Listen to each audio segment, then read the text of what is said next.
Eu ia perguntar, porque assim, o que o senhor descreve parece colocar a pregação expositiva dentro de uma zona de...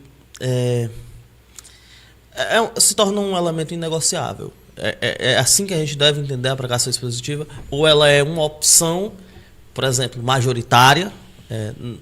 80% dos meus cultos vão ter pregações expositivas, mas outros não. Então, como é que funciona essa dinâmica? Pregação expositiva é muito falada e muitas vezes é entendido como uma exposição textual, mas transcende isso, como é que funciona? Também, contribuindo também, agregando a essa pergunta, além da pregação expositiva de nós pregarmos um texto ali e sermos fiéis à explicação daquele texto ali, se concentrarmos, se a centralidade do texto, porque é a palavra de Deus sendo pregada. Além disso, nós temos também a prática de pregar expositivamente livro, né? Capítulo por capítulo, versículo por versículo, explicando ali de forma contínua. Também há a importância dessa continuidade, né, na dieta regular da igreja, para que o povo entenda a ideia geral ali, porque a Bíblia ela não foi escrita não foi escrita de forma proverbial 100%, né? Então são ideias que têm começo, meio, fim. Então fala um pouco também dessa questão da pregação contínua, né? Certo.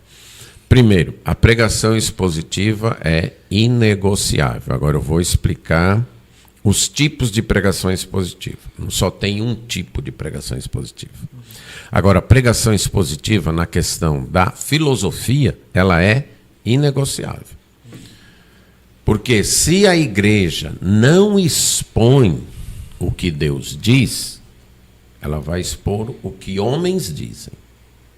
E, nesse sentido, ela deixa de ser igreja de Deus. A igreja está aqui com a missão de Mateus 28, 18 a 20. Ensinar tudo que Jesus ensinou. E onde é que nós encontramos o que Jesus ensinou? Na Bíblia. Então, se alguma programação da igreja com a proposta de ensino não expõe o que está na Bíblia, ela vai expor o quê? Vai expor o que homens dizem. Expor alguma coisa, né? Que algo vai ser exposto. Sim. Se não for o que Deus diz, serão as ideias de homens, que podem até ser boas ideias, mas não são as ideias de Deus, vamos colocar assim. Então, a pregação expositiva é inegociável. É quando Deus fala. Um culto, a gente pode resumir um culto em duas partes. A parte que nós falamos a Deus e a parte que Deus fala conosco. Então, nós cantamos, nós oramos, nós falamos com Deus.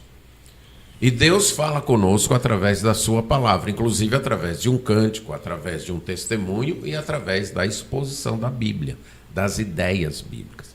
Então, isto é inegociável no sentido da filosofia. Agora, tem pregação expositiva, eu vou resumir em 3 tipos, certo? Pode ter outros tipos, mas em 3 tipos. Mas voltando à minha definição, pregação expositiva é aquela que expõe a palavra de Deus, ok? Ela pode ser uma pregação expositiva temática. Um tema, por exemplo, está tendo o tema dos peregrinos. E alguém pode pegar esse tema, estudar esse tema no decorrer das Escrituras e expor o que as Escrituras dizem sobre o peregrino, sem estar presa a um texto específico da Bíblia, mas estando presa à Bíblia. Então é uma pregação expositiva, temática. Expositiva porque está expondo o que a Bíblia diz sobre o tema. No caso aqui, o peregrino que eu usei como exemplo. Tem a pregação que é chamada expositiva textual, que você tira suas ideias de um texto, suas ideias principais de um texto, as divisões do seu sermão de um texto, e preenche com outras partes da Bíblia. Mas, novamente, tem que ser fiel aquele texto.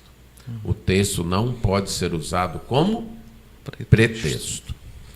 E tem a pregação expositiva, que é a exposição seriada de um livro. Pegar um livro e expor o livro todo para a igreja. Essa posição seriada, ela pode ser feita panoramicamente. Por exemplo, você pega o livro de Gênesis e numa pregação você expõe panoramicamente o livro de Gênesis, né? Então, já fiz isso na igreja onde eu sou pastor. Então, 66 mensagens, cada uma delas expondo panoramicamente um livro, o argumento do livro. Não são tópicos do livro, mas você pegar a ideia geral do livro e expor que a gente chama o argumento do livro. Ou você pode pegar o livro e dividir em parágrafos, que a gente chama predicantes, isso é, unidades predicantes, unidades que vão servir de base para um sermão, e iniciando com os primeiros textos e até o final. Então, a questão de um mês atrás, eu terminei uma exposição que levou 4 anos, que foi a do livro de Isaías, quase 180 mensagens. Então, você parte a parte e vai expondo de Isaías 1 até o Isaías 66. Agora, você não precisa ser versículo por versículo. Você tem que ver as unidades predicantes. E por que isso?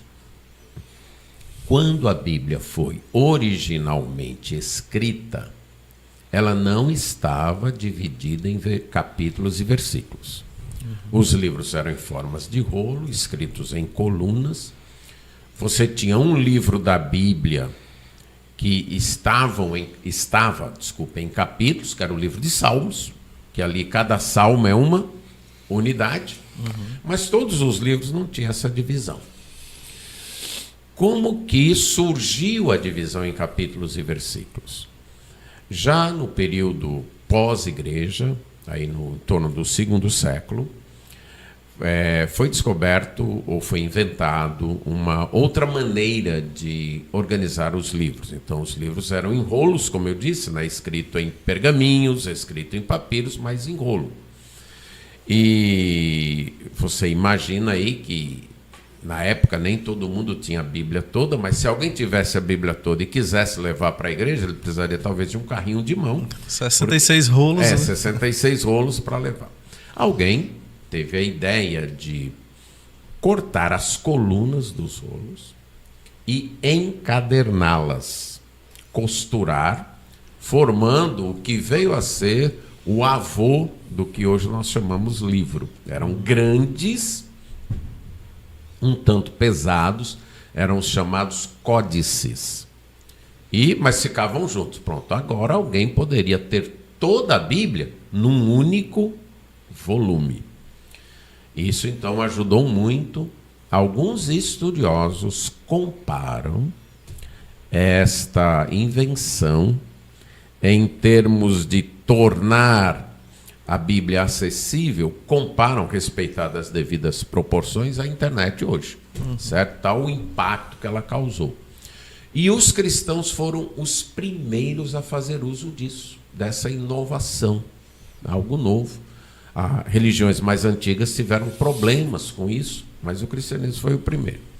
Só que isso, dentro de um grande volume, você achar um texto, você e tal.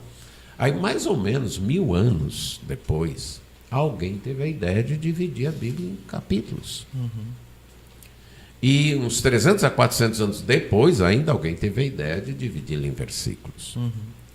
Isso trouxe uma grande vantagem, que foi, como eu abri aqui em Neemias, abri em 2 Timóteo, a gente pode ir. Facilita achar. Exatamente. Onde é que está escrito tal coisa. Exato. Mas criou para mim uma distorção.